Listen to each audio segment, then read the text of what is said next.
سورہ احزاب میں اللہ تعالیٰ فرماتے ہیں کہ اپنی بیویوں اور بیٹیوں اور اہل ایمان کی عورتوں سے کہہ دیجئے کہ اپنے اوپر چادروں کے پلو لٹکا لیا کریں، یہ زیادہ مناسب طریقہ ہے تاکہ وہ پہچان لی جائیں اور نہ ستائی جائیں۔ اللہ بہت بخشنے والا اور نہایت مہربان ہے۔ عورتوں کے اوپر چادر لٹکانے کا مطلب یہ ہے کہ عورت کا کوئی بھی ایسا طریقہ یا اس کے جسم کا کوئی ایسا اعضاء زینت کے طور پر دکھائی نہ دے رہا ہو۔ اب اس میں جو چہرے کا پردہ ہے، اس میں علماء کا اختلاف ہے۔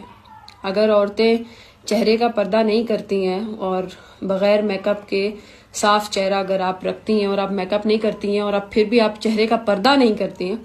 تو چہرے کا پردہ نہ کرنے پر گناہ نہیں ہے، لیکن باقی اعضاء جس طرح آج کل لڑکیاں پہنتی ہیں فٹ